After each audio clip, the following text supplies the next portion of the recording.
bela do sertão. É onde nasce o improviso, de um broto nasce o riso, mora no seu coração.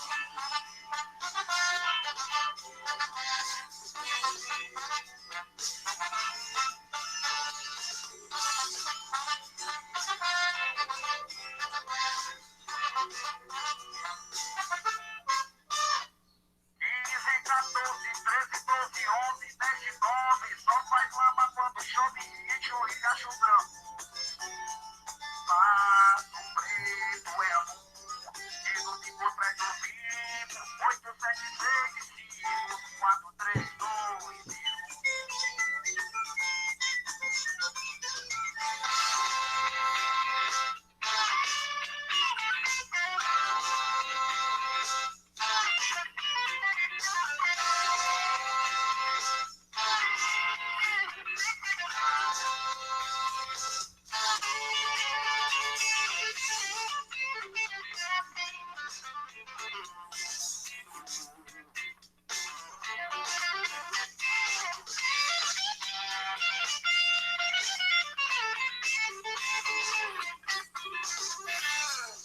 A lua cheia, uma paisagem prateada, Mandacaru, tem água pra viver. O solo sereno é a riqueza desta terra. A bela reza pra o que vem acontecer. Choveu na cabeceira, riachão, é onde nasce o improviso. De um pronto nasce o riso, mora no seu coração.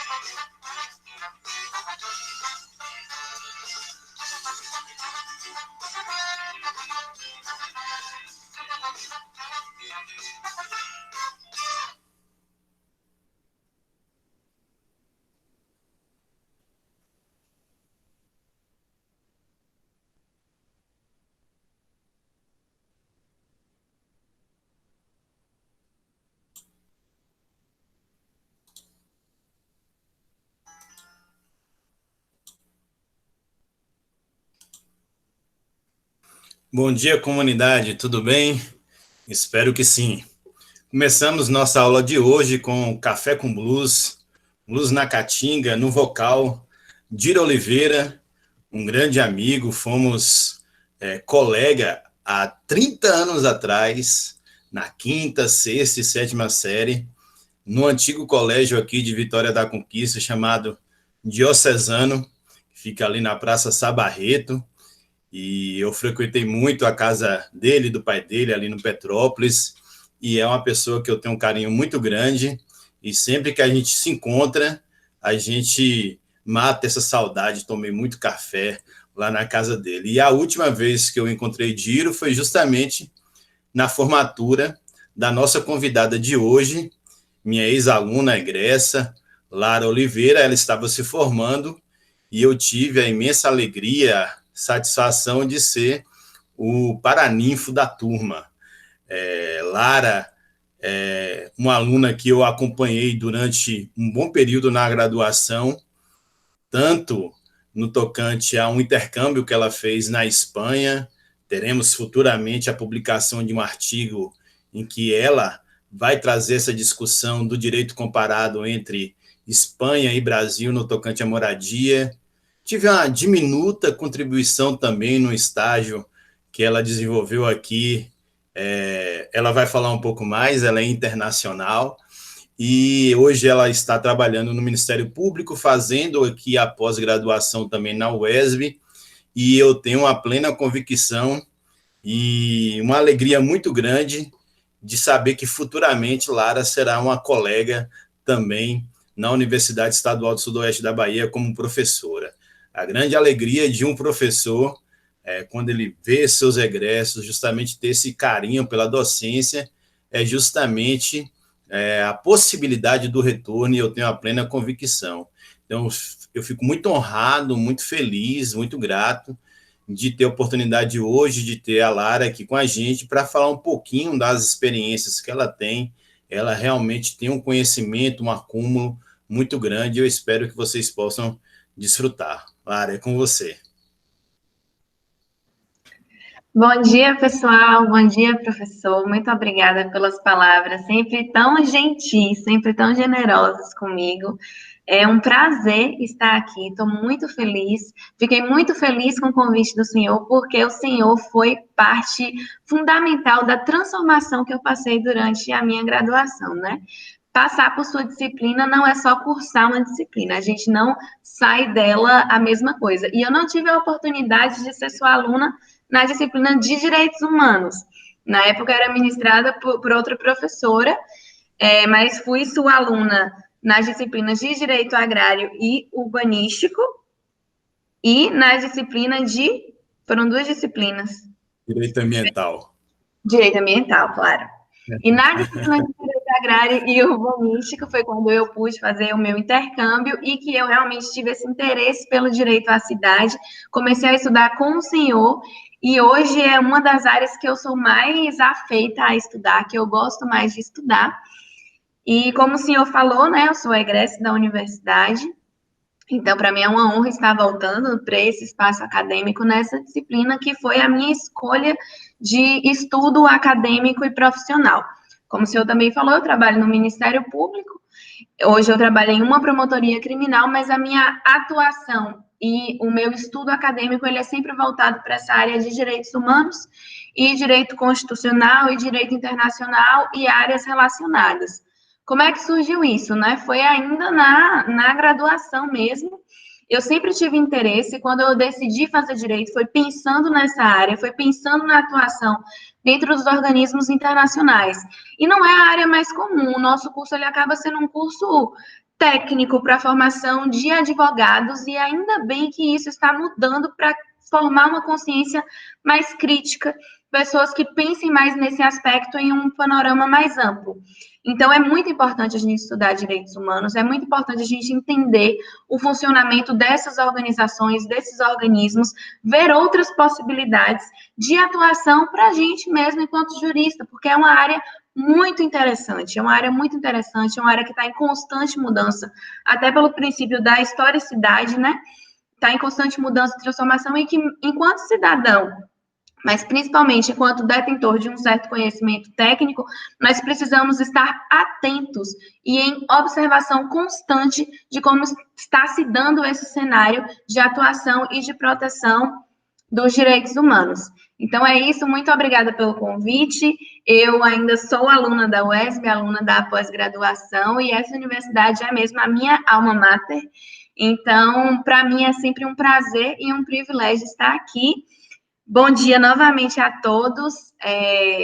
Meus dados estão aqui, vou colocar no final também. Peço que vocês fiquem à vontade se quiserem saber mais sobre a minha experiência, porque hoje eu vou falar do sistema americano em si, né? Claro que quando a gente tem um conhecimento mais prático, eu acho sempre mais interessante a gente ouvir falar, né? A partir do conhecimento vivido, muito mais do que da teoria, então eu pretendo trazer alguns elementos disso, mas, por favor, fiquem à vontade para participar.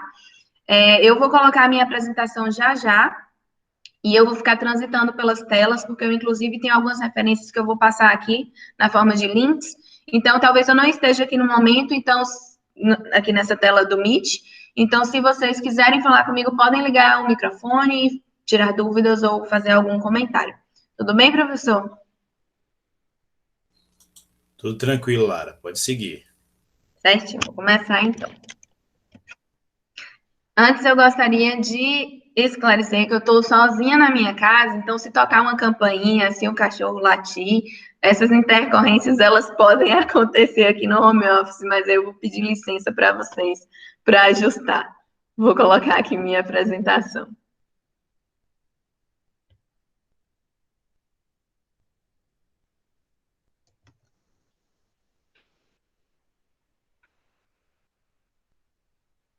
E antes de começar, eu agradeço, professor, por ter colocado o vídeo do Café com Blues, né? É uma banda da minha família. Então, eu já comecei me sentindo em casa. Você falou que foi na casa do pai de Diro, é o meu avô, Diro é o meu tio, irmão de minha mãe. Didira de seu tio. Então, eu fiquei muito feliz, já me senti em casa, começando aqui essa aula. Foi intencional, foi intencional. Ótimo. Então, pessoal, o professor Cláudio me convidou para falar da UEA e do funcionamento e repercussão no Brasil. No ano de 2018, que foi quando eu me formei na UESB, assim que eu me formei, eu fui aprovada nessa seleção para fazer o estágio da UEA. Dentro da minha experiência lá, eu trabalhei no Departamento de Inclusão Social e eu trabalhava especificamente com o Protocolo de São Salvador, que é uma coisa que eu vou falar para vocês um pouquinho mais para frente, mas só para vocês entenderem onde eu estava, o que eu estava fazendo por lá. Esse estágio, ele durou 3 meses, ele foi realizado na cidade de Washington, que é onde funciona a sede da UEA e da Comissão Interamericana de Direitos Humanos. A Corte Interamericana de Direitos Humanos funciona em São José da Costa Rica. E nesse estágio eu tive essa grande experiência de conhecer o funcionamento de uma organização e de trabalhar com os direitos humanos na prática. E aí o interesse que eu já tinha dentro da área de direitos humanos da graduação, ele aumentou muito, porque ver o funcionamento na prática, para mim, foi muito motivador, de entender que existem várias formas da gente estudar, continuar a promover, cobrar essa promoção e proteção dos direitos humanos na prática, né? E aí, muito do que eu estudei e que eu vou trazer aqui foi a partir desse conhecimento prático. Hoje, além de ser aluna da UESB, eu sou vinculada à Clínica de Direitos Humanos da UESB e eu comecei a trabalhar com a clínica quando eu estava lá na UEA, né? Eu fazia essa ponte, produzia um conteúdo para a clínica desde a UEA. E eu, assim que eu me formei, eu tentei fazer o mestrado, fiz a seleção de mestrado da UNB. Não passei, foi muito por pouco, eu fiquei por um, mas isso também abriu totalmente os meus olhos para como esse estudo de direitos humanos ele é feito atualmente. Muito mais do que a teoria clássica, pautada em uma teoria mais crítica de direitos humanos. Então, esse é o embasamento que eu trago para vocês a partir dessas experiências, para a gente poder falar um pouquinho sobre esse tema, da UEA, do seu funcionamento e da repercussão no Brasil. Eu já me apresentei para vocês, mas aqui é o meu e-mail. Se vocês quiserem esse slide, eu posso passar para o professor, vocês entram comigo, em contato comigo diretamente. E aqui embaixo é o meu perfil no Instagram. Eventualmente eu posto algum conteúdo relacionado a esse tema de direitos humanos e sobre o estágio e experiências pessoais, se interessar a alguém. Bom, então vamos lá. Deixa eu abrir aqui.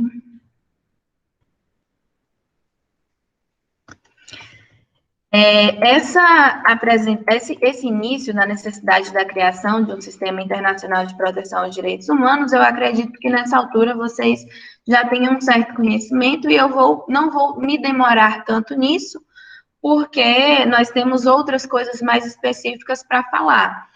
Mas a gente precisa partir desse entendimento para ter uma contextualização histórica, para entender como funcionou, né, todo o desenvolvimento até a gente chegar onde a gente está e onde a América Latina se insere.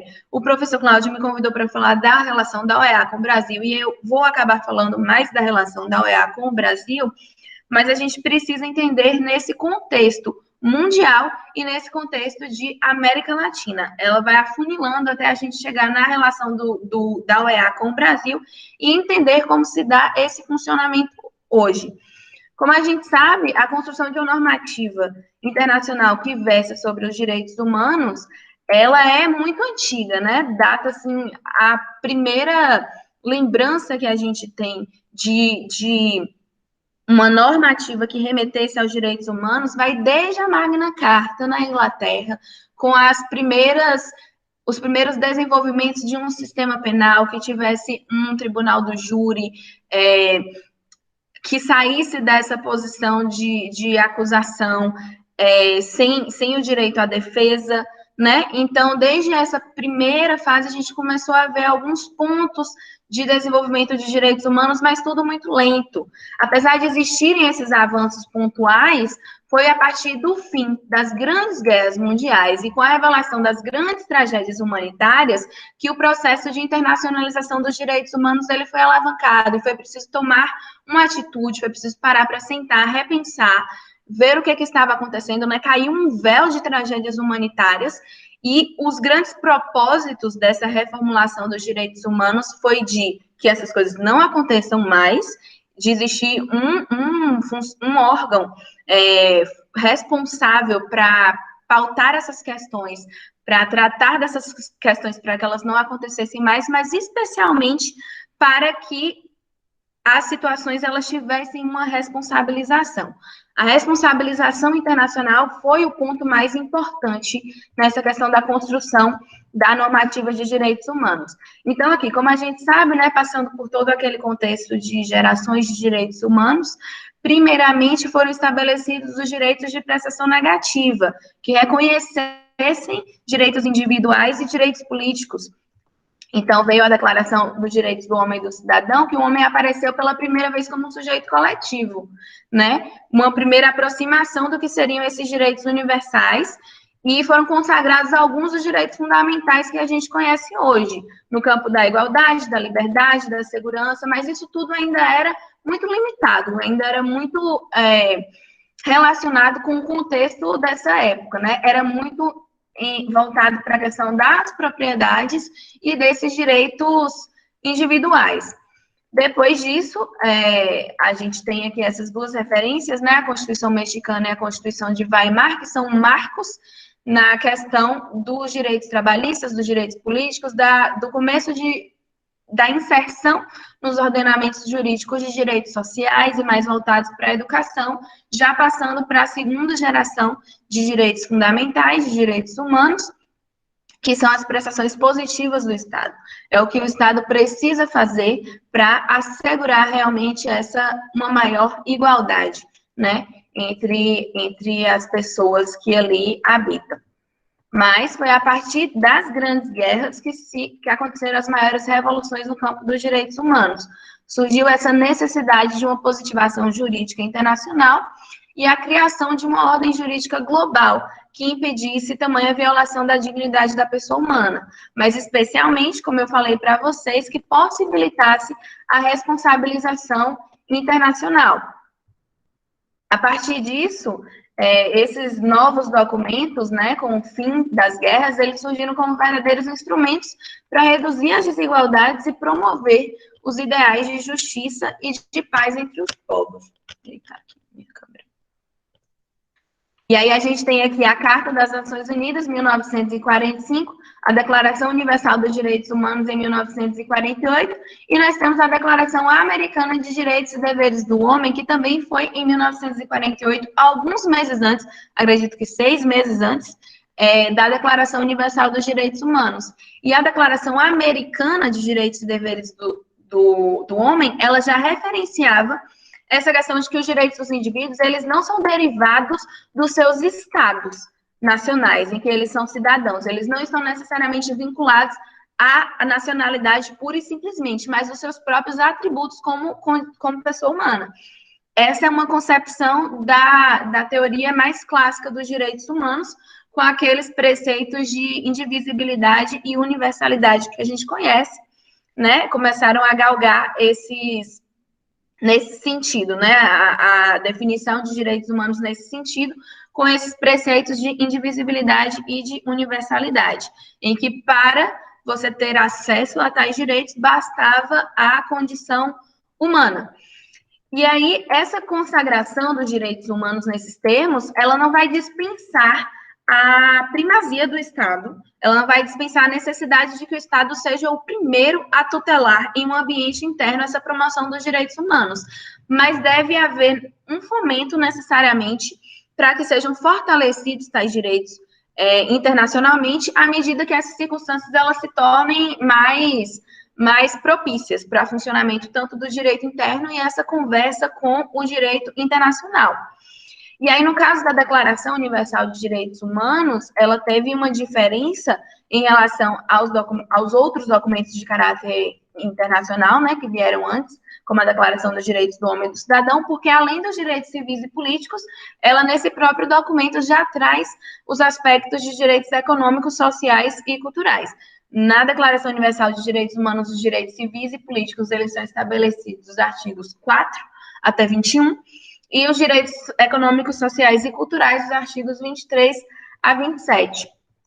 O problema, apesar do grande avanço a partir dessas declarações, é que esses documentos, eles não vinculam os países, eles são expressões da vontade dos países. Então, é importante ter em mente aqui a questão da teoria crítica, que é que entra a teoria crítica. Como eu falei para vocês, a teoria clássica, ela passa por essa interpretação de que os direitos humanos, eles são dotados de universalidade e indivisibilidade. Universalidade bastando essa condição humana, e indivisibilidade no sentido de que não existem direitos a serem escolhidos. E não é que a gente deve invalidar esses conceitos, porque são conceitos importantes. Mas aqui a gente traz a questão da teoria crítica, que fala que esses direitos, eles não são concedidos a partir de uma declaração. Eles não são dados pelo Estado a partir de uma declaração, mas eles são necessariamente frutos de conquista a partir de uma luta social. E aí eu vou falar mais especificamente sobre isso quando eu entrar na questão da América Latina, mas eu queria trazer uma referência para vocês, que foi uma das referências que eu estudei para a UNB, que é do autor Henrique Dussel. Ele trata sobre a ética da libertação e justamente traz essa concepção da teoria crítica como um contraponto para a teoria clássica, no sentido de reduzir as desigualdades. E aí ele tem um artigo, que eu até separei o link aqui para mandar para vocês, que é extraordinário. Deixa eu abrir aqui no chat. Mandei aqui para vocês no chat. Esse artigo é muito bom na revista Insurgência, que se chama Direitos Humanos e Ética da Libertação, em que ele fala do estado em que a pessoa se enxerga como sem direitos, que ela percebe que ela não está sendo alcançada dentro daquele direito, de forma que ela tenha acesso às mesmas coisas, da mesma forma do que o resto da população. E é a partir dessa concepção em que você está sem direitos, em que existe uma violação a um direito que deveria ser inerente pura e simplesmente pela universalidade e indivisibilidade dos direitos humanos, que se busca mudar essa realidade. Mas eu vou voltar e falar mais da questão da teoria crítica quando a gente entrar na América Latina. Então, como eu falei, as declarações, esses documentos, apesar de serem marcos muito importantes, eles não vinculam os países. E o que vai vincular os países? São os pactos e os tratados.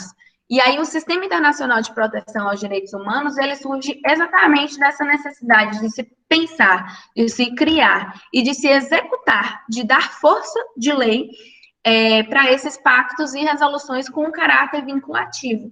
E também de monitorar essa aplicação. Tem um termo em inglês que se chama enforcement. E aí eu nunca consigo achar uma tradução precisa para ele, mas é justamente você tirar do campo da declaração pura em si, da letra da lei, e dar força de aplicação na prática. Então, isso é o que se buscou a partir da criação dos pactos e dos tratados, em que os países se comprometessem e se vinculassem a atender a esses preceitos de direitos humanos. Então, os sistemas internacionais de direitos humanos, de proteção de direitos humanos, começando pelas Nações Unidas, eles surgiram a partir dessa necessidade de responsabilização do Estado violador, como eu falei, e uma responsabilidade subsidiária da comunidade internacional, surgindo e promovendo mecanismos de monitoramento e de recomendações para que se atendesse, né, o objetivo esperado a partir desses tratados. E aí aqui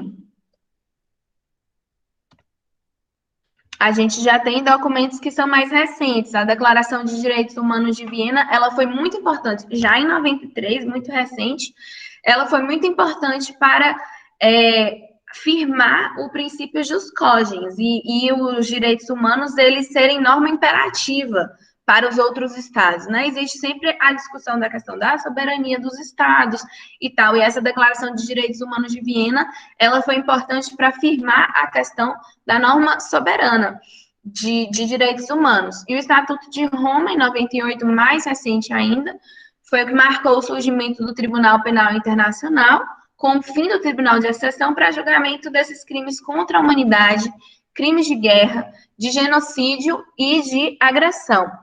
Aqui eu queria só destacar uma coisa rapidamente, porque eu não vou voltar a falar de Tribunal Penal Internacional nesse momento, mas uma grande diferença do nosso sistema interamericano de direitos humanos para o Tribunal Penal Internacional é que o Tribunal Penal Internacional, ele trabalha com o julgamento e com a eventual condenação de pessoas, e o nosso sistema com os estados que são parte daquela convenção e que são partes daquele organismo. Então, o Tribunal Penal Internacional, ele vai promover o julgamento e a responsabilização individual, e isso não acontece no nosso sistema interamericano de direitos humanos.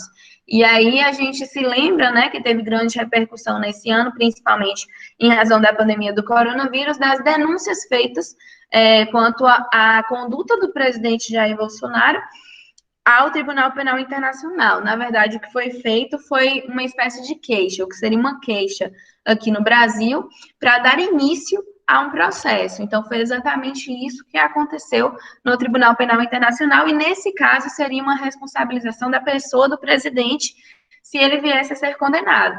No caso, se a gente apresentasse essa mesma situação para o sistema interamericano de direitos humanos, a responsabilização seria do Brasil, do país, certo? Bom, vamos entrar aqui na teoria crítica de direitos humanos. Como eu falei para vocês, essa teoria, ela ajuda a gente a ter um melhor entendimento dos direitos humanos na atualidade. E aqui eu destaco os estudos de dois autores. De forma geral, Joaquim Herrera Flores, e de forma mais específica, regional, dentro da América Latina, do autor chileno Hélio Galhardo. Ele tem a teoria crítica, bem crítica, em relação à América Latina.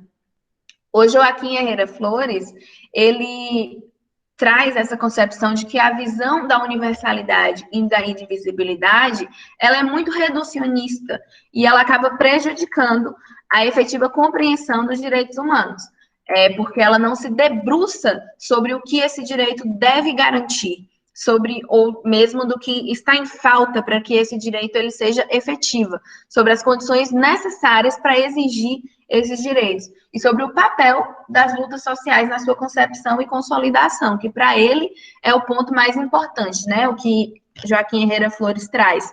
Então, ele fala que os direitos humanos, eles devem ser vistos sobre o ponto de três complexidades.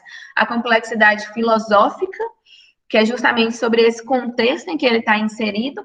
A complexidade política, porque não raramente a promoção de direitos humanos é vista como um contraponto a uma certa forma de governo. Então, ele deve ser visto a partir dessa complexidade política, e deve ser vista a partir de uma complexidade econômica sobre realmente o manejo da gestão do Estado para priorizar essa promoção de direitos humanos. Então, a intenção da teoria crítica é levar em consideração a realidade de exclusão dos benefícios da nova ordem global e entender que esses direitos, eles não são concedidos pelo Estado, eles não passam a valer a partir da assinatura de um tratado, mas eles são conquistados a partir dessa luta social. Os direitos humanos, eles estão necessariamente ligados ao desenvolvimento.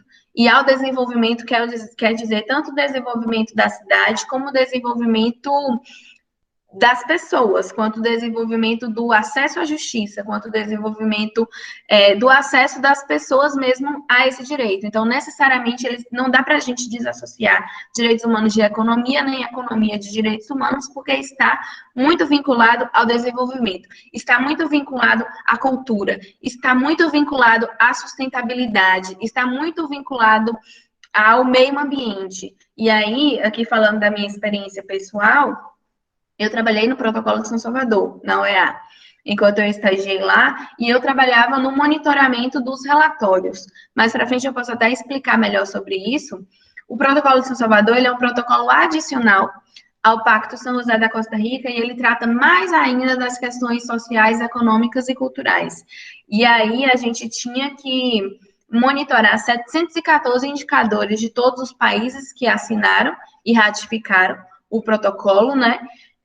Sobre todas essas questões, sobre questão de meio ambiente, de acesso à saúde, de acesso à seguridade social. Então, todas essas questões, elas são afeitas a direitos humanos, e não necessariamente você tem direito em razão da sua condição humana.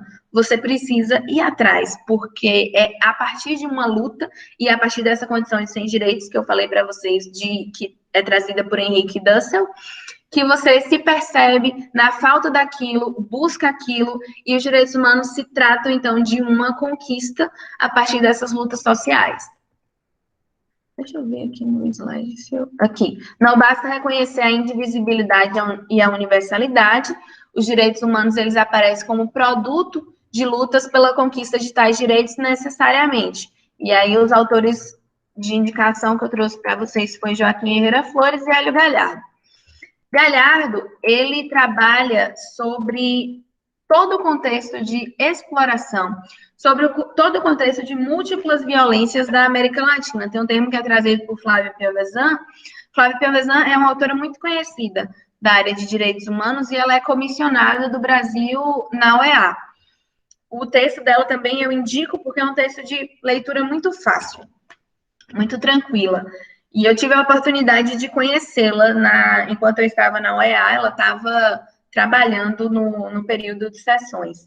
Ela fala de um termo que se chama overlapping discrimination, em inglês, que seria traduzido como formas múltiplas de discriminação, formas múltiplas de violência. E isso tem muito a ver com a abordagem de Hélio Galhardo. Para Hélio Galhardo, a América Latina, ela foi manipulada no campo dos direitos humanos, foi violada sistematicamente ao longo da história, em todas as gerações, com finalidades de corroborar mesmo com a miséria e com a pobreza na região. Então, ele bate muito nessa tecla, ele é muito incisivo nesse campo, e para ele, essas situações vividas pela América Latina, elas não são fatalidades, mas são resultados de ações e de omissões políticas e até mesmo de projetos econômicos.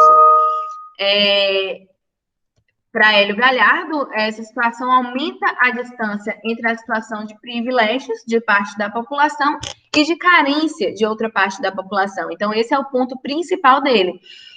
E aí, essa exclusão econômica e sociopolítica das camadas populares acaba trazendo o desemprego, a desorganização, a despolitização da cidade, fragiliza os movimentos sociais, aumenta a degradação ambiental, então acaba gerando um efeito cascata contrário ao que se pretendia com a promoção de direitos humanos.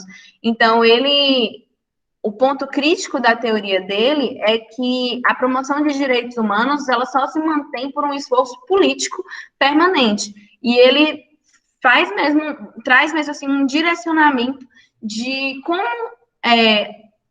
como nós deveríamos atuar politicamente para tentar promover, para tentar manter esses direitos e combater todas essas violências que foram sofridas dentro da nossa região da América Latina. Então, foi um grande processo de conquista e de consolidação desses diferentes espaços de lutas pela dignidade da pessoa humana, e eles não derivam de nenhuma condição inata. É importante a gente reconhecer que eles não derivam de nenhuma condição inata. Então, esse é o pensamento mais clássico, essa condição inata, de que todos têm esses direitos e que não está errado, mas o contraponto do direito da teoria crítica é que não é tão simples assim. Certo? Tá tudo bem, pessoal? Eu tô falando rápido. Eu tô com o chat aberto aqui, e aí eu volto aqui na tela. Se vocês quiserem falar alguma coisa, podem mandar por aqui, tá? Certo. Então tá, vamos entrar em alguns aspectos importantes da América Latina, tendo como base essa concepção trazida por Hélio Galhardo, né? Para a gente compreender os direitos humanos, o funcionamento da OEA, nós precisamos ter em mente algumas coisas da história da América Latina. E o nosso ponto de partida para pensar sobre isso é o período colonial, são as colonizações que ocorreram na América Latina e como a América Latina ela foi pensada para servir aos seus colonizadores enquanto colônia de exploração. E aí aqui é muito importante que a gente tenha em mente que sempre vai ser difícil a gente comparar como se a gente estivesse falando da mesma coisa em relação ao processo de desenvolvimento social da América Latina com os Estados Unidos, com a América do Norte e com a Europa, porque foram momentos muito diferentes, a Europa na condição de colonizador, a gente na condição de colônia de exploração e os Estados Unidos na intenção de ser uma colônia de povoamento. Na América do Norte, a América do Norte foi muito influenciada pela Reforma Protestante, foi muito influenciada por um ideal de prosperidade, de fortalecimento da identidade nacional, de uma independência mais rápida, porque ele foi pensado para se tornar uma nação forte, e é um ideal que existe até hoje nos Estados Unidos, né? Essa ideia de uma nação forte, enquanto aqui foram explorações sucessivas. E a história da América Latina, ela ainda está, assim, em construção, se debatendo, tentando lutar para sair dos resultados e dos efeitos de tantos anos de exploração, seguido por tantos anos de governo totalitário aqui na nossa região, né? Então, nós precisamos ter em mente essas diferenças. Os Estados Unidos, eu falo a América do Norte, mas mais especificamente os Estados Unidos, eles sofrem com algumas questões de de terem sido colonizados também, principalmente em razão da cultura escravocrata, que também perdurou por muitos anos e foi muito forte. E é até interessante, se a gente parar para observar essas últimas eleições dos Estados Unidos, se vocês observarem o mapa, porque assim, os Estados Unidos, ele sempre vai ter uma política conservadora. Ele sempre vai ter uma política liberal, necessariamente. E aí transitam entre esses dois partidos o poder, em regra, que são os republicanos e os democratas. E aí, se você observar o mapa das eleições dos Estados Unidos, sendo os democratas um pouco mais progressistas. Se você observar esse mapa dos Estados Unidos das eleições agora, os países em que os republicanos venceram com uma grande diferença, né, de votos e que tradicionalmente vencem são os países que mais tardaram a abolir a escravidão. Então, são questões, assim, que a história, ela não deixa margem de dúvidas do funcionamento das coisas e de como essas violências, elas são difíceis da gente superar, elas são difíceis da gente modificar, e os Estados Unidos sofrem com essa questão até hoje, e aqui nós sofremos ainda com todas essas questões das inúmeras violências. Então, isso são coisas que nós precisamos ter em mente, que enquanto o mundo vivia rupturas e evoluções das gerações de direitos humanos, a gente aqui estava em processo de independência, O mundo já estava em Revolução Francesa e tal, galgando esses primeiros direitos fundamentais, essas ideias de direitos humanos, as primeiras, né? E a gente aqui ainda nessa luta por independência, o Brasil aqui ainda no primeiro reinado. Então, a gente precisa ter em mente esses momentos distintos do mundo. Enquanto o mundo vivia a Guerra Fria, e esse daqui é o ponto mais importante, porque os Estados Unidos, que foram colônia de povoamento, com esse ideal de fortalecimento do Estado, eles já estavam sendo uma das partes mais importantes da Guerra Fria, com toda a evolução tecnológica, com todas as mudanças tecnológicas, e a América Latina estava resistindo aos golpes militares, concomitantemente. Então, essa parte da nossa história, é preciso a gente ter muita atenção. E é preciso ter muita atenção para o funcionamento das coisas na América Latina e entender que, apesar de, até hoje, nós termos referência em desigualdade, infelizmente, em razão de todas essas violências, hoje a América Latina também é quem pauta a atuação de direitos humanos no globo, principalmente em razão da organização desse sistema regional. E por que isso, né? São vários aspectos. Hoje, como nós, né, o Brasil e os outros países ao nosso redor, vivem democracias recentes em razão de termos passado do período colonial para o período de guerras de independência, para o período de governos totalitários, e agora nós estamos vivendo ainda um período de redemocratização, nós precisamos, as nossas constituições de redemocratização, elas foram muito pautadas em justiça de transição. Então, foram muito pautadas em tentar fortalecer um sistema jurídico, em tentar fortalecer o sistema político da democracia, e aí trabalhar muito, discutir muito sobre essas questões, fez com que a América Latina se tornasse uma referência dentro desse campo de promoção de direitos humanos, principalmente a partir do sistema interamericano de direitos humanos, né, que é referência para os outros. Existem outros sistemas de proteção. Existe o sistema europeu, existe o sistema africano, existe o sistema asiático,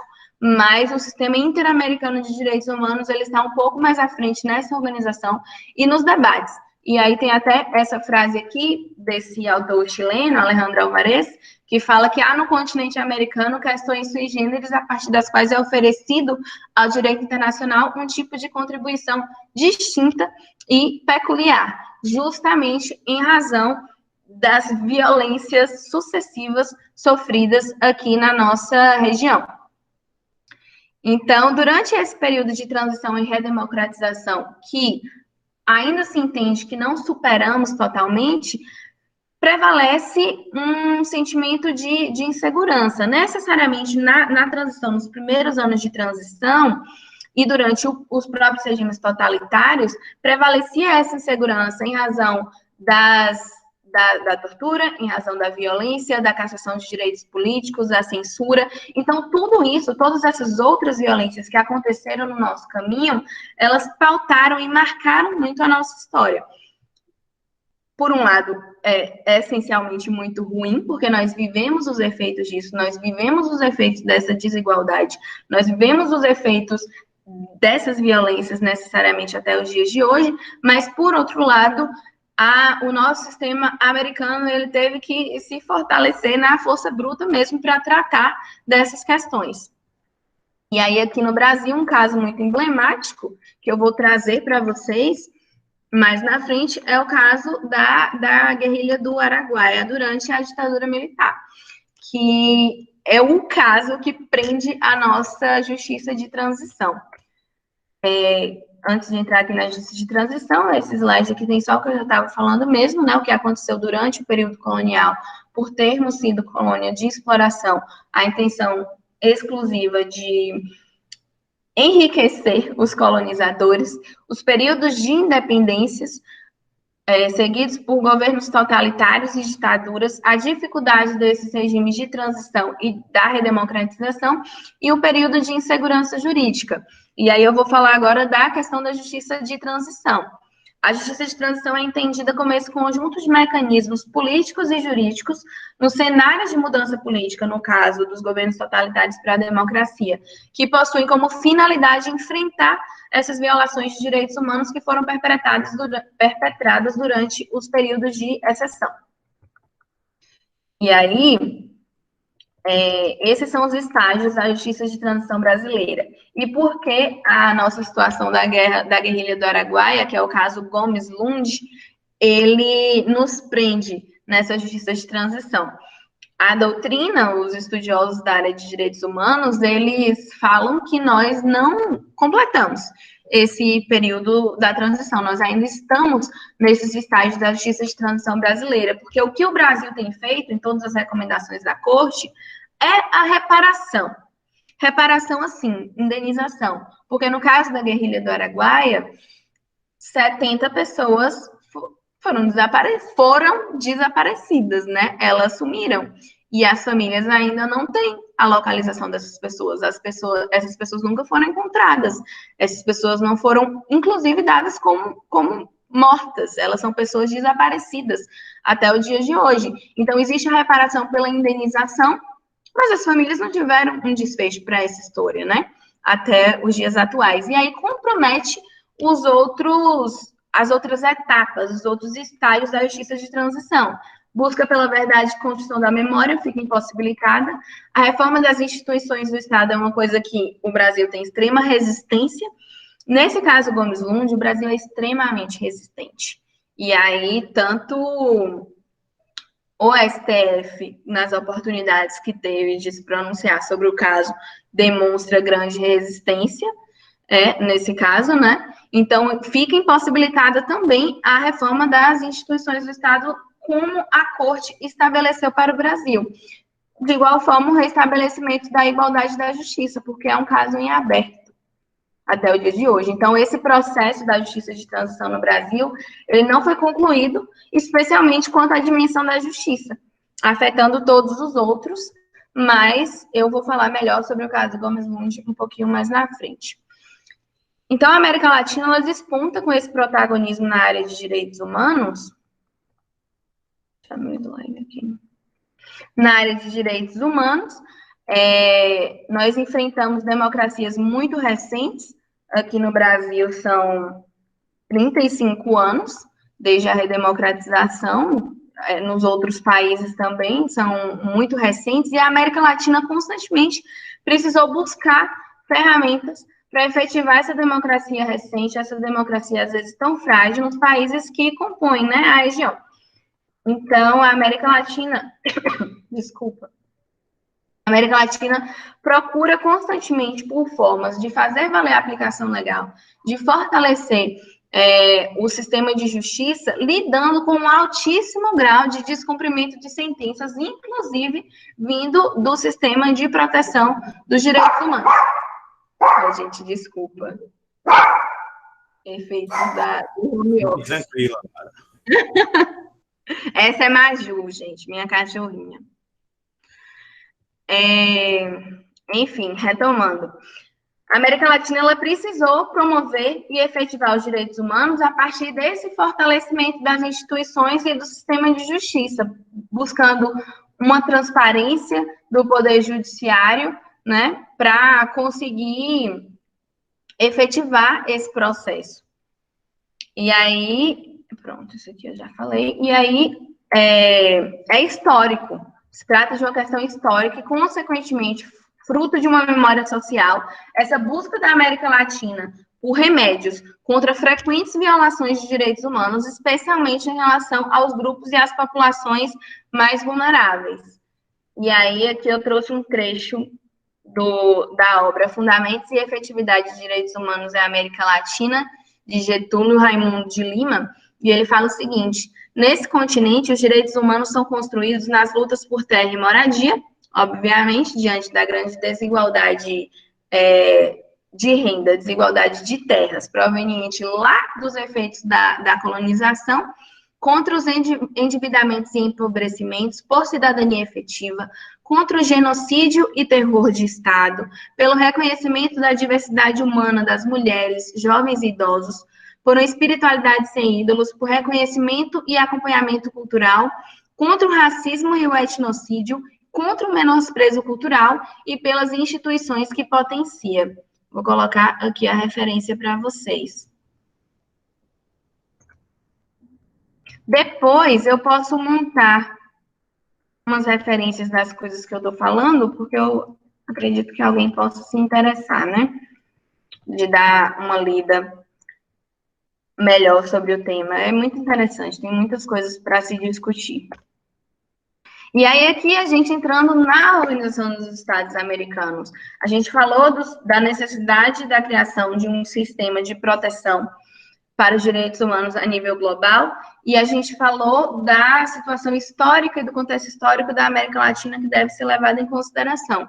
E aí, agora, como é que se formou essa Organização dos Estados Americanos, esse sistema regional de proteção de direitos humanos, e, no caso da OEA em si, de outras questões afeitas ao desenvolvimento da região. Então, o primeiro movimento integracionista latino-americano foi o Congresso do Panamá, lá em 1826. O Brasil estava recém-independente.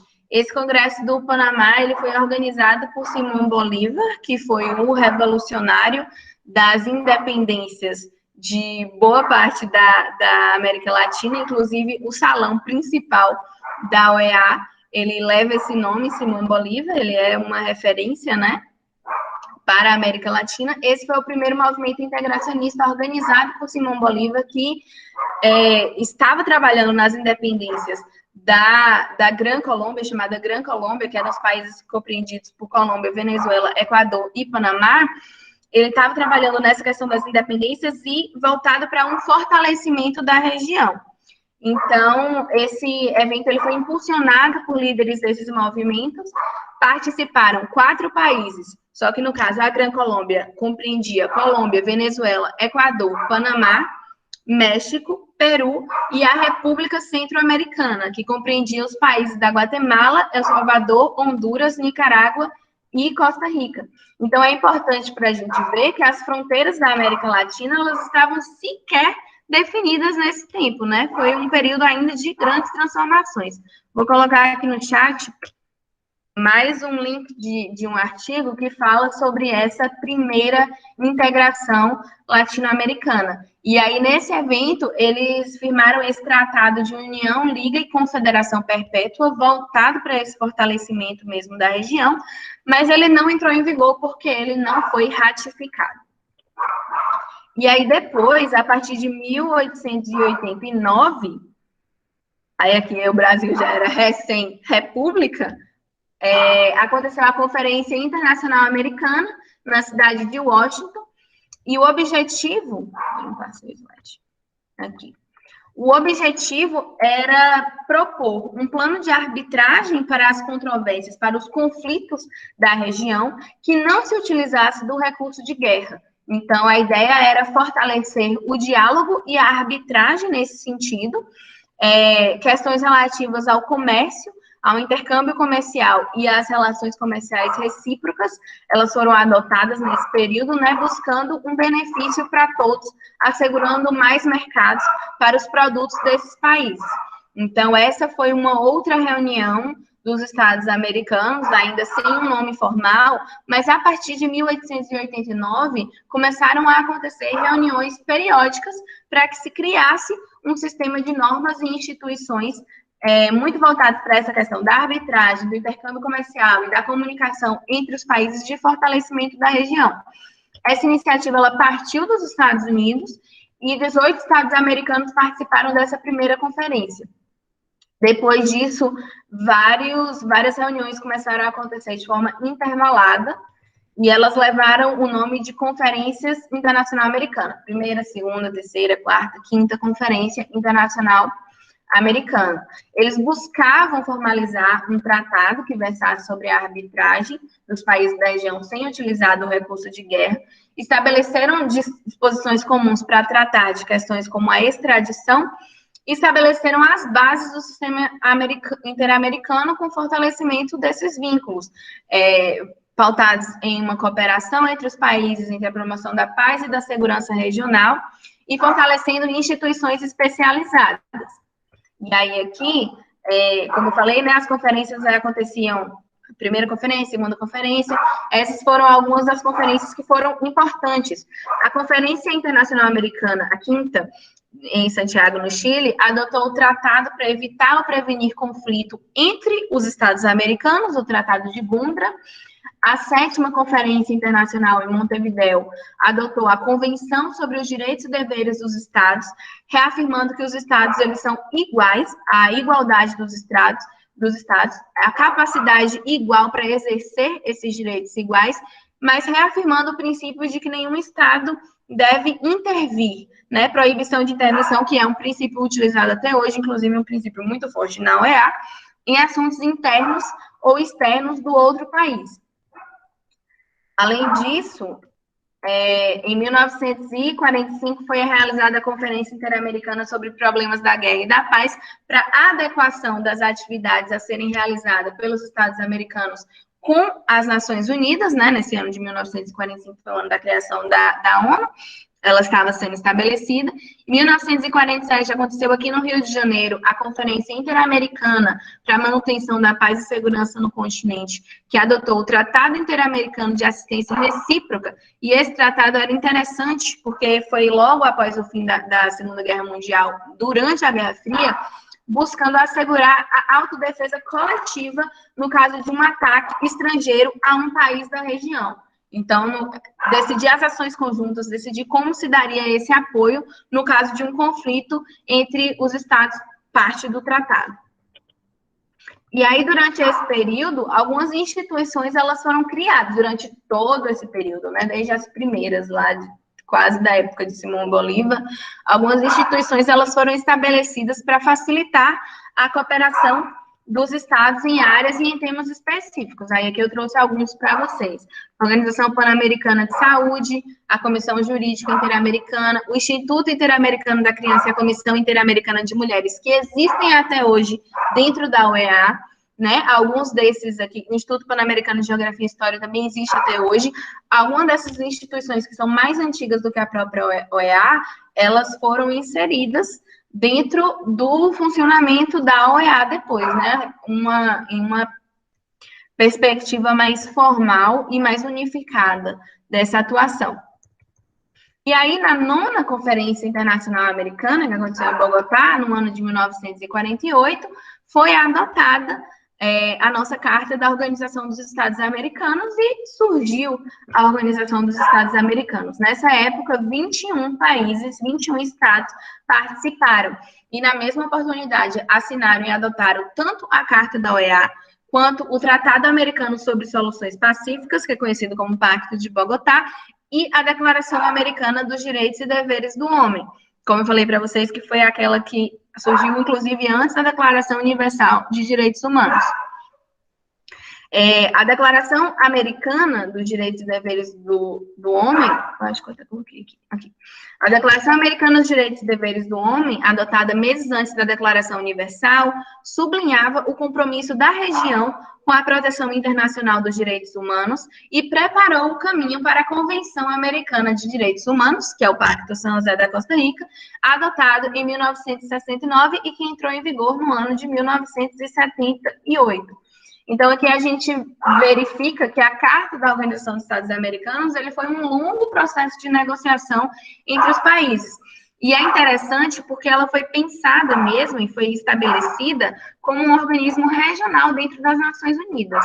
Vou colocar aqui para vocês o link do texto da Carta da Organização dos Estados Americanos. O texto da Organização dos Estados Americanos... Peraí, gente, rapidinho. Professor, eu vou desligar o microfone e a câmera rapidinho, só para eu tentar ver o que está acontecendo ali. Um minutinho. Tranquilo, Lara. Pode ir lá. Enquanto isso, eu vou tocando aqui. Mas fique tranquilo com o latido aqui, que também acontece com Sereia e Penélope. Fique tranquila quanto a isso. Gente, essa indicação que Lara colocou aí, do periódico UNB, da revista Insurgência, muito importante que vocês façam a leitura desse referencial, desse aporte teórico. O Henrique Dussel, eu considero um dos principais teóricos para a América Latina. A revista Insurgência, eu faço parte do conselho editorial, é uma revista que pertence ao nosso Instituto de Pesquisa em Direito e Movimentos Sociais, o IPDMS. Inclusive, nós tivemos oportunidade de, em 2016, fazer o seminário, o 7º seminário do IPDMS aqui em Vitória da Conquista, na UESB. Foi a primeira vez, inclusive, que ocorreu o seminário em uma cidade do interior, em uma universidade do interior. Então, o Henrique Dussel, realmente, é muito importante que vocês se apropiem da discussão. O Flores também, né, Lara, também muito importante nesse debate que nós consideramos de fundamental importância na conjuntura do Brasil, da América Latina, que é justamente a perspectiva crítica. Volte com você, Lara. Pronto, gente, me desculpa. Ela saiu e não estava conseguindo voltar para dentro de casa, por isso o escândalo. Mas agora já está tudo resolvido. Então, retomando aqui. A Declaração Americana dos Direitos e Deveres do Homem, adotada meses antes da Declaração Universal, sublinhava o compromisso da região com a proteção internacional dos direitos humanos e preparou o caminho para a Convenção Americana de Direitos Humanos, o Pacto São José da Costa Rica, que foi adotado em 1969 e entrou em vigor em 1978.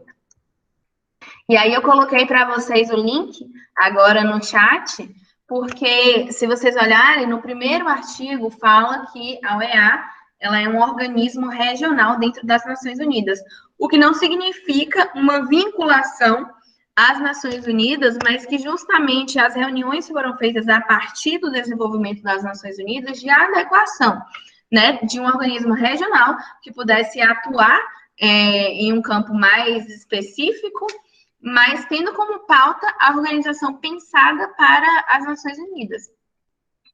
Então, a OEA, ela é considerada o organismo regional mais antigo do mundo. E considerando, né, desde a primeira Conferência Internacional Americana, realizada lá em 1889, todo o processo até a Carta.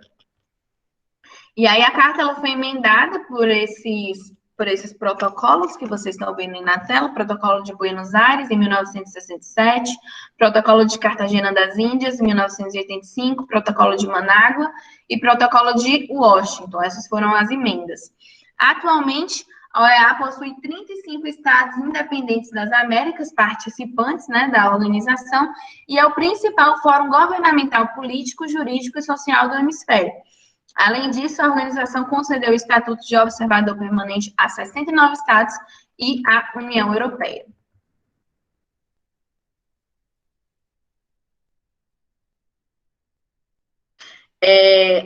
A OEA ela foi criada para alcançar nesses Estados-membros uma ordem de paz entre esses estados, né, ainda trazendo aquela questão da arbitragem, de solidariedade entre os estados, de colaboração entre os estados, defendendo a soberania, a integridade territorial e a independência. Eu tenho aqui, vou até falar disso logo aqui, dos países membros originais da OEA, são os países que se reuniram em Bogotá em 1948 para a assinatura da Carta, são esses que vocês estão vendo aí na tela, e se tornaram membros posteriormente esses outros países, formando hoje o corpo de 35 países que participam da Organização dos Estados Americanos. Então, a OEA, ela baseia-se, tem como pilares a democracia, os direitos humanos, a segurança e o desenvolvimento. E aí, isso daqui é importante vocês se lembrarem, prestarem bastante atenção nesses pilares, além dos direitos humanos, porque isso que vai ser importante para a gente entender por que, dentro da OEA, foi necessário criar um órgão específico e independente para tratar dos direitos humanos, né? Dois, na verdade, a Comissão e a Corte Interamericana de Direitos Humanos, mas esses são os pilares da OEA.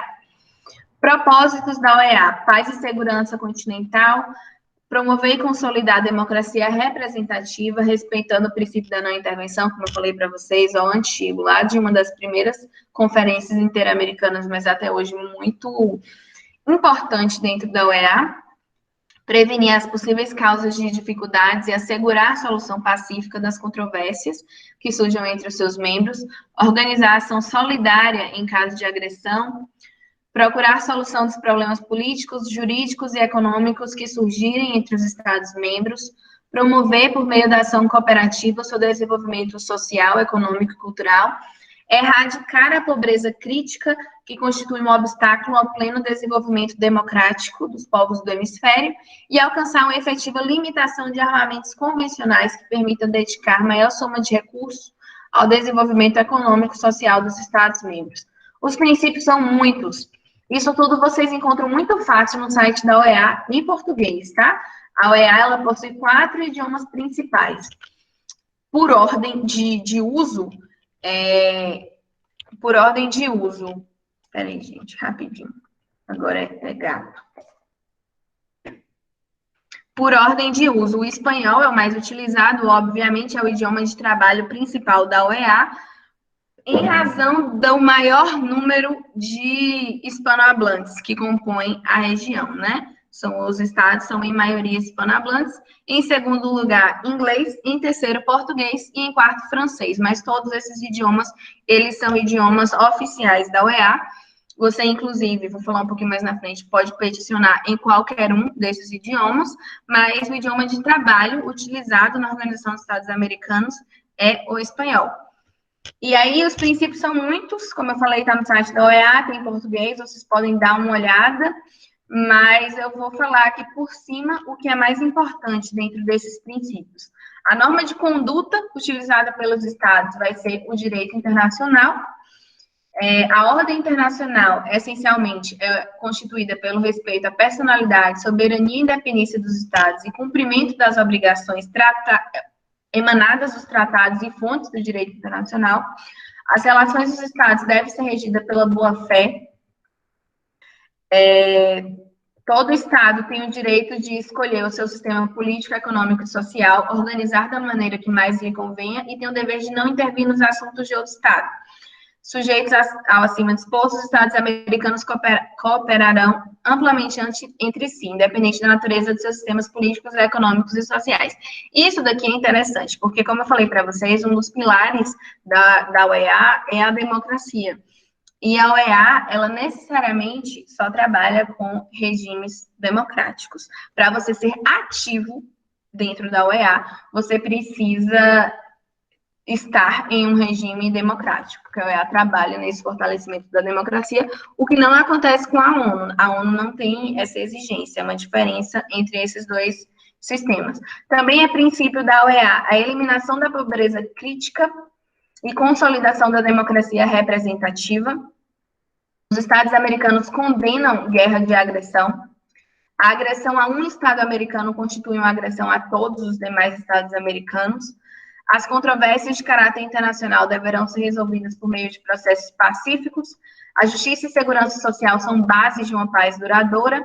A cooperação econômica é essencial para o bem-estar e prosperidade comum dos povos do continente. Os Estados americanos proclamam os direitos fundamentais da pessoa humana sem distinção de raça, nacionalidade, credo ou sexo. A unidade espiritual do continente baseia-se no respeito à personalidade cultural dos países americanos e exige sua estreita colaboração para altas finalidades da cultura humana, e a educação dos povos deve orientar-se para a justiça, liberdade e para a paz. Esses são os princípios estabelecidos pela OEA.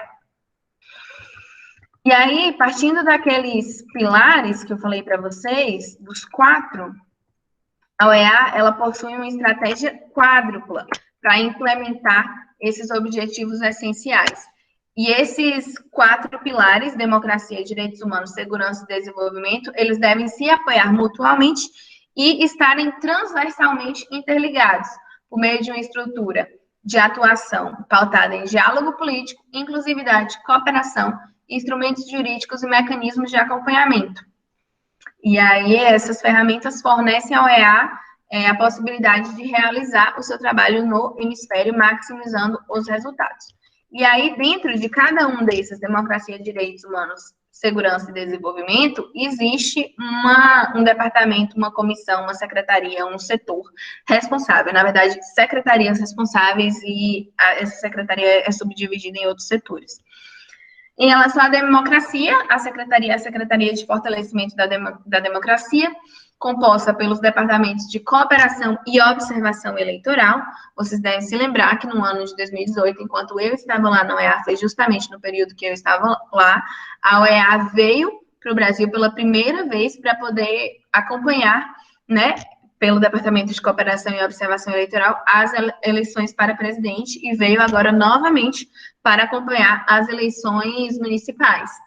Então, quem é responsável por isso dentro da OEA é o Departamento de Cooperação e Observação Eleitoral, dentro da Secretaria de Fortalecimento da Democracia. Depois que eles fazem essas observações, eles emitem um relatório. Os relatórios da OEA são chamados de informes, que é o termo em espanhol, mas aí, como é o idioma oficial, a gente acabou adotando esse termo informes para falar sobre esses relatórios que são feitos pela OEA. E aí, todas essas visitas eleitorais, elas são redigidas a termo em um relatório, e esse relatório também é disponibilizado na OEA. Gente, se vocês têm interesse na área de direitos humanos, eu sugiro, e dentro de todos esses aspectos que a gente vai falar aqui, eu sugiro muito que vocês explorem o site da OEA, porque todos os anos eles publicam vários relatórios, eles publicam vários informes, eles publicam material de extrema qualidade sobre os temas e sobre situações específicas, como nesse caso a cooperação e observação eleitoral. Além disso, nessa secretaria existe o Departamento de Sustentabilidade Democrática e Missões Especiais e o Departamento para a Promoção da Paz. No campo de direitos humanos, nós temos a Comissão Interamericana de Direitos Humanos, mas eu peço licença para pular agora, porque nós vamos falar especificamente sobre ela. No campo da segurança, existe a Secretaria de Segurança Multidimensional, que é composta pela Secretaria Executiva da Comissão Interamericana para o Controle do Abuso de Drogas, Secretaria do Comitê Interamericano contra o Terrorismo, Departamento de Segurança Pública e Departamento contra o Crime Organizado e Transnacional. Quando eu fui para a UEA, nós éramos 7 brasileiras, né? E aí eu trabalhava no protocolo, meu departamento vai entrar na próxima, e 2 amigas minhas trabalhavam, uma na Secretaria para o Controle de Abusos de Drogas e outra no Departamento contra o Crime Organizado. Todas as outras trabalhavam dentro da Comissão Interamericana de Direitos Humanos. Aí, no campo do desenvolvimento, existe a Secretaria Executiva de Desenvolvimento Integral, que é dividida em Departamento de Desenvolvimento Humano e Educação, Departamento de Desenvolvimento Econômico, Departamento de Inclusão Social, que era o que eu trabalhava, e Departamento de Desenvolvimento Sustentável. Aí, aqui, a atuação da UEA, ela vai ser pautada no diálogo político, na cooperação e nos mecanismos de acompanhamento esses são os pontos mais importantes da atuação da UEA. Existem outros, mas o diálogo político, ele é a diplomacia em si, né? Feita a partir da Assembleia Geral, da reunião de consulta dos ministros, do Conselho Permanente. Existem outras formas também, mas essas são as mais significativas. Como é muito grande, eu vou até mostrar para vocês aqui o organograma da UEA. Vou colocar aqui agora no chat. Aqui, o organograma da UEA, se vocês puderem abrir aí agora para vocês verem como é extensa a atuação, como ela tenta cobrir várias questões em relação à promoção desses 4 pilares. Então, tem muita coisa para falar especificamente, eu acabei selecionando aqui o que eu achei mais importante para a gente ter esse conhecimento inicial e para entender, né, a relação da UEA com o Brasil. Dentro do diálogo político, nós destacamos a Assembleia Geral, que é o órgão supremo da UEA, é composta por todos os estados, pela delegação de todos os estados-membros, e todos os estados-membros, eles podem se manifestar e podem votar na Assembleia Geral. Então, todas as políticas, todas as ações e os mandatos da organização, eles se originam nessa Assembleia Geral. As atribuições, elas estão definidas no capítulo 9 da Carta, que dispõe que a Assembleia se reunirá anualmente na época que determine o regulamento e na sede escolhida, não é sempre em Washington, nesse caso varia, né, sempre em um outro país, tem uma rotatividade, conforme o princípio da rotatividade, em circunstâncias especiais e com a aprovação de 2/3 dos Estados-membros, o Conselho Permanente pode convocar um período extraordinário de sessões da Assembleia Geral. A reunião de consulta dos ministros das Relações Exteriores, ela tem a finalidade de resolver problemas de caráter mais urgente e de interesse comum, e ela pode ser convocada por qualquer Estado-membro, que vai solicitar para o Conselho Permanente, e o Conselho Permanente deve fazer uma votação de maioria absoluta para ver se a reunião é procedente. E o Conselho Permanente é mais o trabalho do dia a dia da UEA, né? Ele trabalha em sessões ordinárias, extraordinárias e protocolares, de acordo com o regulamento. É composto por uma delegação de cada Estado-membro, e existe um embaixador principal, né, o embaixador da UEA. O Brasil, ele tem, por exemplo, em Washington, ele tem um embaixador em Washington, né, do Ministério das Relações Exteriores, e o embaixador da UEA. E aí é um diplomata também, todo o corpo de delegados é formado por diplomatas de carreira aqui do Brasil, e um embaixador é específico, designado, nomeado por cada Estado-membro. E aí os outros, eles acabam trabalhando na substituição. Quando a gente foi lá, a gente até foi na embaixada da UEA, nós fomos muito bem recebidos por lá, e foi uma experiência muito legal. A presidência do Conselho Permanente, ela é rotativa também, ela segue uma ordem alfabética, e cada presidente, ele permanece por 3 meses. Em janeiro, abril, julho e outubro, necessariamente no primeiro dia de cada mês, é alternado seguindo a ordem alfabética. E o secretário do Conselho Permanente é o secretário-geral adjunto da OEA. As reuniões do Conselho Permanente, elas são em regras na primeira e na terceira quarta-feira de cada mês. E se for necessário mudar, alterar ou ter alguma reunião extraordinária, o presidente do conselho, ele fixa outra data, e aí no site da OEA tem, tipo, um anexo em que consta qual é a próxima sessão, quando vai ocorrer a próxima sessão, e qual é a pauta dessa próxima sessão. A atuação de cooperação da OEA, ela é voltada para o fortalecimento da capacidade institucional desses estados. E aí entra a observação eleitoral, entra as bolsas de estudo, entra os projetos de desenvolvimento, e o mecanismo de acompanhamento, ele é o pulo do gato da OEA. É a parte mais importante, eu acredito, para a efetivação desses direitos humanos, porque é uma prestação de contas entre esses próprios países, né? Entre os próprios países, eles prestam contas para a OEA, para um setor específico designado para esse fim, para poder informar o que eles estão fazendo para atender aos protocolos, o que eles estão fazendo aos tratados, às determinações, e esses setores específicos da OEA, eles emitem recomendações para esses países, a partir do monitoramento, se está tudo bem, o que deve ser feito, o que eles devem ter como referência, o que deu certo em outro país. Então, gente, assim, se você parar para pensar, é um trabalho muito completo. Por isso que eu falei que a OEA, ela acaba sendo uma referência de organismo regional para a promoção e proteção dos direitos humanos em relação aos outros, porque tenta acobertar realmente todas as áreas e é um sistema que faz muito sentido na prática, na teoria. E por que não faz tanto sentido na prática? Na verdade, faz. A OEA faz um trabalho muito importante. E a gente deveria até ter mais conhecimento de como esse trabalho é importante. Mas a OEA depende dos países mandarem os relatórios, depende dos países participarem, depende dos países acatarem as decisões, e muitas vezes isso não acontece.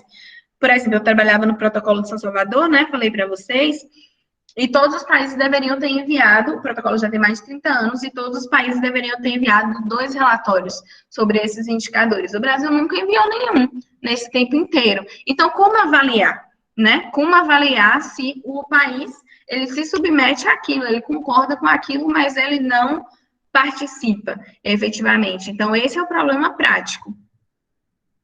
Eu vou...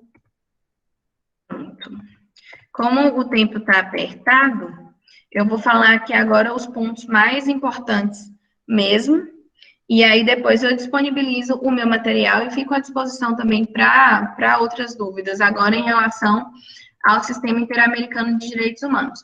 O que eu queria explicar para vocês, que eu acho que é o mais importante para a gente ter em mente aqui, é por quê? Que muitas vezes não se entende. Como a comissão, a CIDH e a corte, elas são independentes da OEA, como é que funciona isso? Como eu falei para vocês, a OEA, ela tem 4 pilares. Os direitos humanos são um dos pilares, mas não só. Então, a OEA, ela acaba tendo uma atuação muito política e diplomática. O princípio da não intervenção é muito forte, o princípio da soberania é muito forte, e existe uma incidência muito das outras questões para tratar sobre os temas, né? Como eu falei, elas são transversais, então uma coisa acaba influenciando na outra. A criação de um sistema interamericano de direitos humanos necessariamente é pautado no princípio pro homine, em que deve prevalecer o direito do homem, o que for mais interessante ao homem. Não necessariamente é o que está na norma internacional. Se a norma interna for mais interessante para o homem, deve essa prevalecer. Esse é o princípio pro homine. E o Sistema Interamericano de Direitos Humanos, ele é exclusivamente para tratar sobre questões de direitos humanos. Então, acaba sendo um órgão autônomo, muito mais progressista do que a própria OEA, porque é necessariamente pautado nessa proteção de direitos humanos. O que acontece? A OEA, ela formaliza a vontade dos Estados-parte.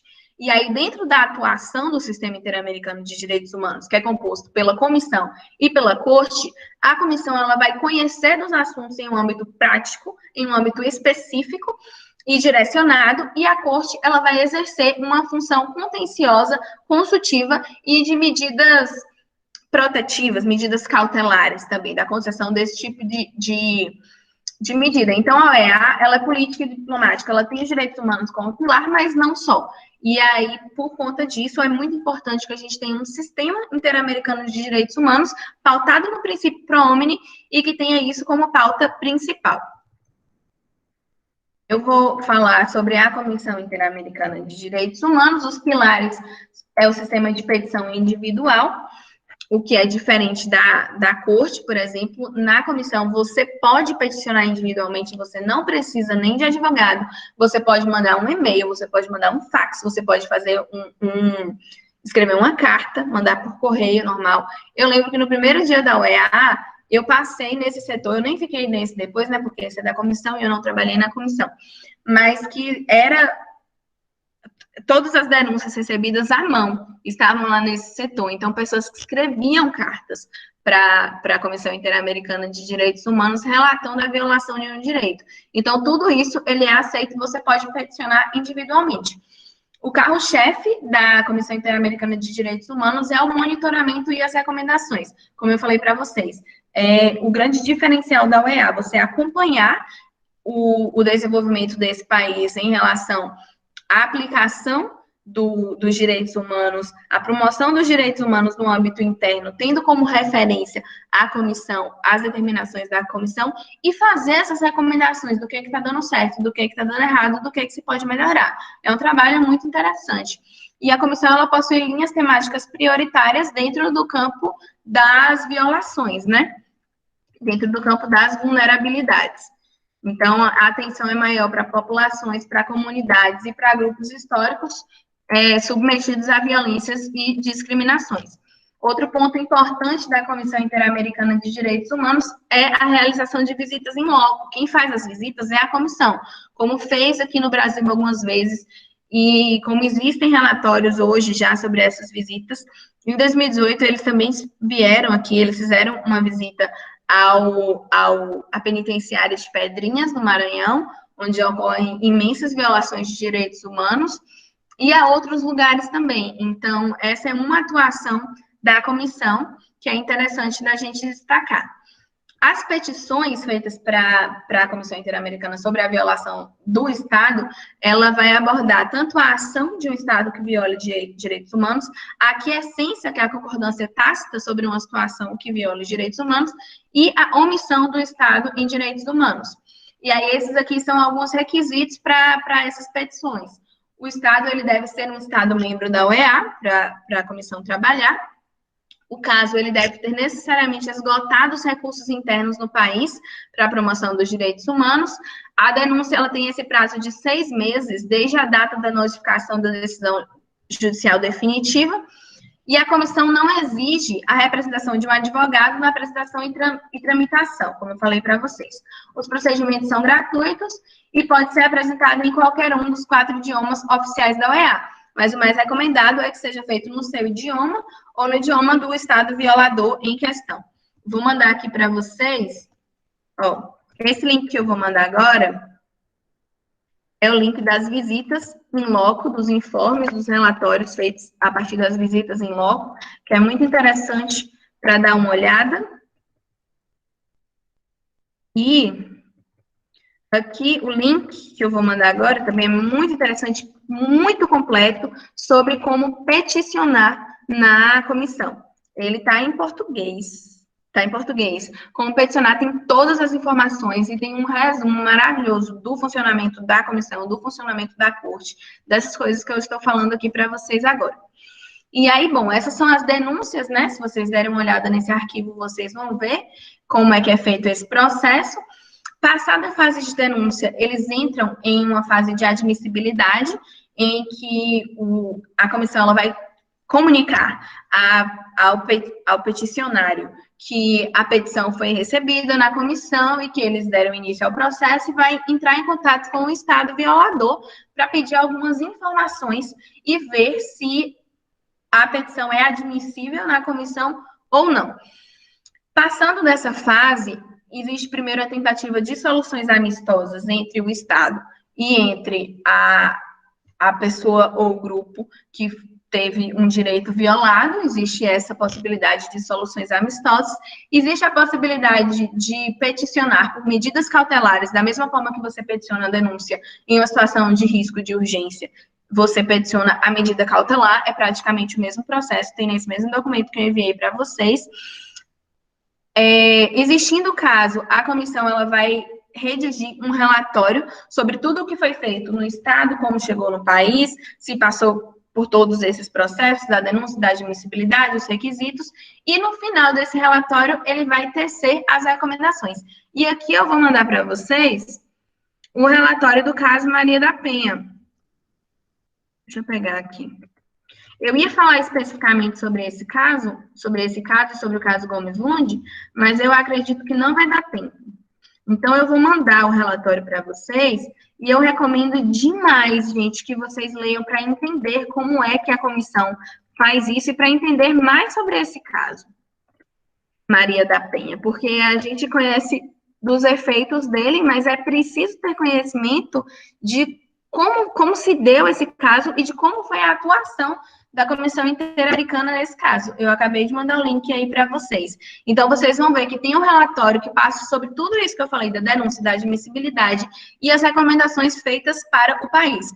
Vocês vão observar que o Brasil ainda não cumpriu com todas as recomendações. Então, o caso Maria da Penha ainda não é um caso arquivado na comissão. Ainda é um caso que está sendo monitorado. E aí tem o período de sessões, que você pode ou ser convocado pela OEA, pela Comissão Interamericana de Direitos Humanos, para participar do período de sessões, ou você pode se inscrever. Eles abrem um período de inscrição, e aí você pode se inscrever para poder fazer uma sustentação presencial sobre o caso para os comissionados. E aí foi nesse período de sessões que nós tivemos a oportunidade de conhecer a Flávia Piovesan, porque ela estava atuando como comissionária. Então, as pessoas são ouvidas nesses períodos de sessões que acontecem algumas vezes por ano. Agora, obviamente, está acontecendo virtualmente. Bom, rapidinho aqui sobre a Corte. A Corte é composta de 7 juízes, é um tribunal típico para julgar casos contenciosos. Como eu falei, a Corte ela tem a intenção de ser de uma atuação contenciosa e de uma atuação consultiva, além das medidas cautelares. Na composição atual, a presidente é a juíza Elizabeth Ódio Benito, da Costa Rica, e esses outros aqui compõem o corpo dos juízes que fazem parte da Corte.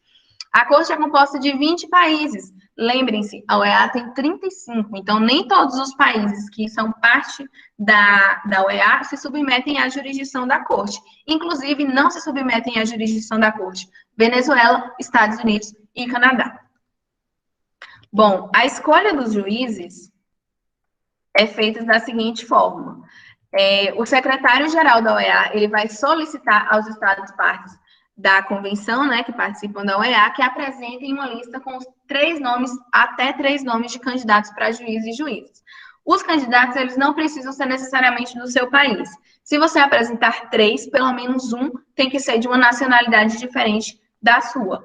Então, você apresenta esses 3 e existe uma votação interna na Assembleia Geral da OEA, assim, antes de expirar o mandato dos juízes, o mandato em vigor dos juízes, né? E esse mandato dos juízes, ele é de 6 anos, eles podem ser reeleitos uma vez mais pelo mesmo período. Professor, está finalizando o tempo agora. Eu posso continuar?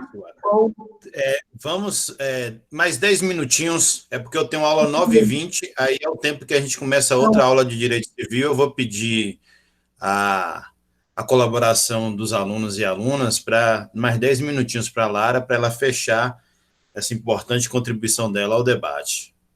Eu vou finalizar, pessoal. Peço desculpa por estar corrida agora no tempo, passar essas informações também corrida para vocês, mas como eu falei, eu estou à disposição se vocês quiserem saber mais e posso passar outras referências. Os casos, eles são levados para a corte a partir da OEA, da Comissão Interamericana de Direitos Humanos, ou pelos Estados-partes. Eles não podem ser diretamente peticionados na corte. Vou passar aqui para falar as coisas mais importantes. Só existe uma exceção, que é dentro dos direitos sociais previstos e protegidos no Protocolo de São Salvador, que é quanto ao direito à educação e liberdade sindical. Esses são os únicos que a Corte pode se pronunciar em resposta a uma petição individual. E aí o sistema americano ele vai procurar, por meio das sentenças da Corte, restituir a situação anterior, reparar a violação de direitos humanos e reconhecer publicamente a violação de direitos humanos. Isso é extremamente importante, esse reconhecimento da violação de direitos humanos. Como eu falei antes, né, no âmbito global, é quando cai o véu. E aí, os países que se vinculam, que se sujeitam à jurisdição da Corte, como é o caso do Brasil, eles deveriam ter a obrigação de seguir as condenações que dele derivam. O que não acontece muito na prática, que foi o que eu falei para vocês no caso Gomes Lund. Aqui eu trouxe o caso Maria da Penha, porque foi uma abordagem da Comissão Interamericana de Direitos Humanos e que é um caso bem sucedido, né? Apesar de ainda não estar finalizado, como vocês podem ver no relatório. Foi um caso bem sucedido de atuação da Comissão Interamericana de Direitos Humanos. O caso Gomes Lund, ele já foi um caso da comissão, que foi passado para a Corte, e não foi um caso bem sucedido porque o Brasil apresenta extrema resistência em relação a esse caso, principalmente quanto ao reconhecimento da responsabilidade dos autores da tortura e do desaparecimento forçado das 70 pessoas que envolvem esse caso Gomes Lund. Não vou poder me estender, mas eu deixo aqui para vocês pesquisarem, né, olhar até mesmo no site da OEA, e existe uma gama de conteúdo sobre esse tema, e é muito interessante que a gente tenha conhecimento sobre como o nosso país tem reagido, qual é a posição do nosso país quanto às determinações da Corte, porque o Brasil foi condenado pela Corte quanto a esse caso Gomes Lund. E aí aqui eu tinha trazido uma abordagem para falar da situação de supralegalidade, mas vai acabar ficando para uma outra oportunidade, trazendo a perspectiva da doutrina mais especializada na área de direitos humanos, na questão de que nós sabemos, né, que os tratados de direitos humanos, depois da emenda constitucional de 4504, que passarem pelo quórum previsto no artigo 5º, parágrafo 3º, eles têm a condição equivalente às emendas constitucionais, sendo que até o momento só 2 passaram por isso, né, o Tratado de Nova York e o Tratado de Marrakech. O Tratado de Nova York acabou gerando o Estatuto da Pessoa com Deficiência, o Tratado de Marrakech é sobre o acesso a obras públicas por pessoas cegas. Esses foram os únicos 2 que passaram por esse quórum, e todos os outros tratados de direitos humanos, eles estão dentro do campo da supralegalidade. O autor Valério Massuoli, que é o autor com quem eu estudo o controle de convencionalidade, eu recomendo muito esse livro aqui, Controle de Convencionalidade, Temas Aprofundados, para quem tem qualquer interesse em alguma coisa desses temas que eu trouxe para cá, porque esse livro é muito bom, trata sobre muitos desses aspectos. O Valério Massuoli, ele trabalha nessa perspectiva de que todos os tratados internacionais de direitos humanos ou não, eles vão ter pelo menos a condição de supralegalidade. E todos que versem sobre direitos humanos, eles deveriam ser equiparados a emendas constitucionais para a gente poder ter uma aplicação mais prática das determinações legais da Corte, como seria, nesse caso, Gomes Lund, a partir do controle de convencionalidade. Mas isso é uma perspectiva doutrinária, não é o que acontece no Brasil. O que acontece no Brasil é a supralegalidade e a equivalência à emenda constitucional nos termos do artigo 5º, parágrafo 3º da Constituição. O controle de convencionalidade é o tema que eu mais gosto de falar, mas não vai dar tempo. Ele é essa compatibilização vertical dos direitos humanos, tendo como paradigma não a Constituição, ou não só a Constituição, mas os tratados internacionais de direitos humanos. Não só eles, mas principalmente eles. Nesse caso, Gomes Lund, por exemplo, está em desacordo com a determinação da Corte, está em desacordo com os tratados que o Brasil é signatário, e o Brasil teria necessariamente que se submeter ao controle de convencionalidade nessa decisão em relação à lei de anistia, porque o que a Corte ataca é a lei de anistia, que impossibilita que as pessoas sejam responsabilizadas por esses crimes cometidos, de tortura cometidos durante a ditadura militar. Então, essa lei, ela seria inconstitucional a partir do controle de convencionalidade. Então, aparece como uma ferramenta, uma forma eficaz para a efetivação dos direitos humanos. é uma inovação, não foi criada pelo Sistema Interamericano de Direitos Humanos, mas é muito mais fortalecido e utilizado no Sistema Interamericano de Direitos Humanos. E a ideia é atribuir aos juízes do direito interno essa competência para realizar o controle difuso e, de acordo com a jurisprudência da Corte, o controle concentrado ele vai ser feito tanto pelos tribunais superiores aqui no direito interno, ou por eles mesmos na corte, prevalecendo o princípio pro homini, o que for mais interessante para a efetivação dos direitos humanos, considerando a cláusula de diálogo nos tratados de direitos humanos que permitem justamente que seja utilizado a premissa que for mais benéfica, seja no direito interno ou no direito internacional, e aumentando a responsabilidade e a corresponsabilidade dos estados e dos sistemas de proteção. Me desculpa por ter corrido, pessoal, aqui nesse finalzinho, mas esse tema é muito interessante. Se vocês querem estudar sobre ele, eu recomendo demais. Tá aí o meu contato, caso alguém queira entrar, falar comigo. Eu agradeço e peço desculpas por ter corrido agora no final. Muito obrigada.